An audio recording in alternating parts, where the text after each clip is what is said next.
today we will be learning how to install Windows 11 on a non-supported computer. So Windows 11 needs three requirements. First of all, you need to have a new processor.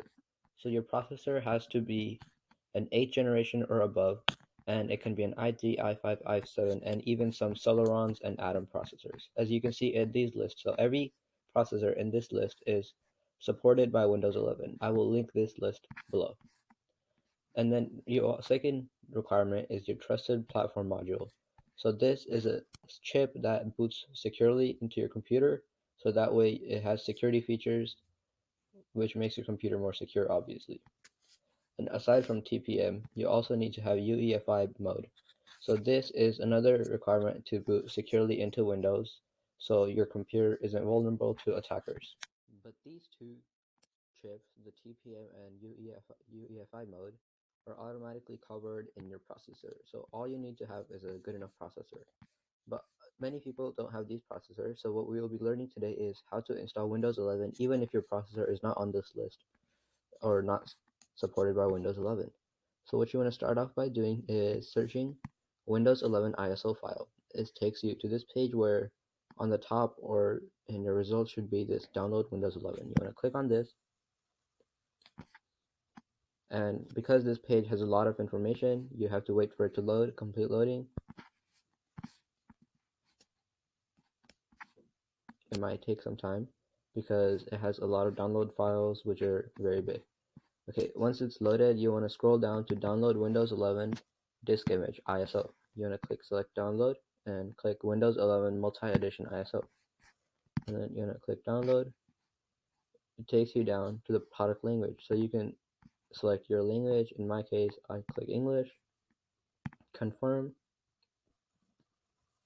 and then it takes you to your Windows 11 English 64-bit download. So over here, you want to click on this download, and you want to save it anywhere on your desktop or anywhere is fine. So you just want to click save. And this file is 5 gigabits, so depending on your internet connection, it might take some time. Okay, so it has been a few minutes since we've downloaded Windows 11, and as you can see, it's ready to go. So now what we want to go is, we want to go to our folder where we downloaded Windows 11. As you can see, it's over here. And then you want to right click on this, and as you can see, there's no options here. So what you want to do is select it, and then right click it, show more properties, and you want to click extract here. So that happens, that's a feature because if you just right click the file, you can't really extract it without selecting which file to extract. So now we just wait for it to finish extracting.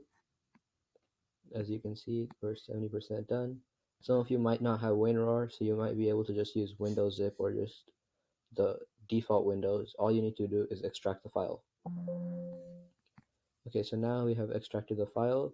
So this is our disk file, which we don't need anymore, which we can delete. But I'll just leave it right here. And this is our actual Windows 11. So this is your setup. So when you click on setup, it takes you to set up Windows 11. But when you set it up, it won't work because your computer is not supported. So instead, what you must do is go to sources, and then you scroll down to find appraisers.dll. So this is appraiser.dll. You want to go for appraisers.dll. You want to double open it. It'll say you can't open it, so you want to click show apps and click notepad or other text editor you have. Click OK, and there you go.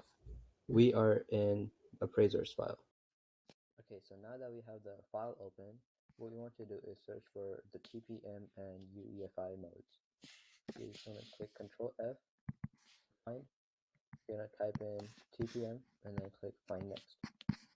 So as we find these, you just want to go ahead and delete these. So I'll delete these all right in front of you.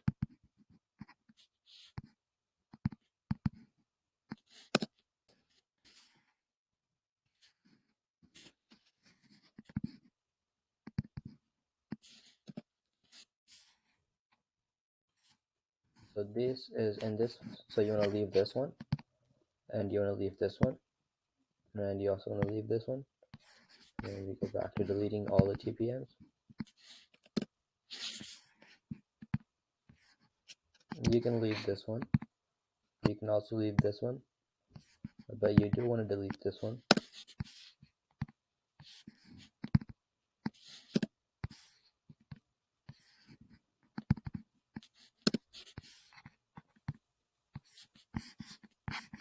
And as you can see over here, all this has TPM in it. As you can see right here, TPM, TPM.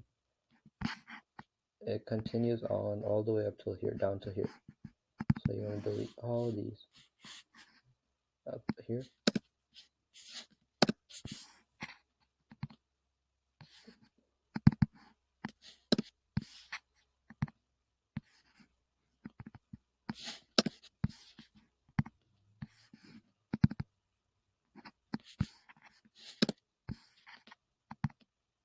And right here we get the error that we cannot find TPM. That means we've cleared all the TPM. And next what we want to do is search in UEFI. You're going to click enter, and it takes you down to this. Click backspace, and you cannot find UEFI. So at this point we're almost done. So I'm going to click OK, cross this out, and then you want to click save. So Control S. So it has saved the file. So now we can cross the file out. So as you can see, this is our file. You want to go back and check if it has no TPM in it. And there you go. Oh, it's TMP. It just has the ones that we left, which are alright, and that's it. At this point, you are ready to go. You can go back to Windows 11. You can click Setup, and you're good to go. You can set up Windows 11 however you want, and it'll work on your computer. Okay guys, at this point it's time to show you guys that the installation has finished. And to confirm, this is a very old laptop. As you can see right here, it's a Intel Core 2 Duo inside, and as you can see in our system page, it's a Core 2 Duo with about 4 gigs of memory and no input. And as we scroll down to our Windows, we see that it has Windows 11 Home inside, which was installed a while ago, but so you guys know it works. Thanks for watching this video, and hope you guys have a great day. Make sure you like and subscribe.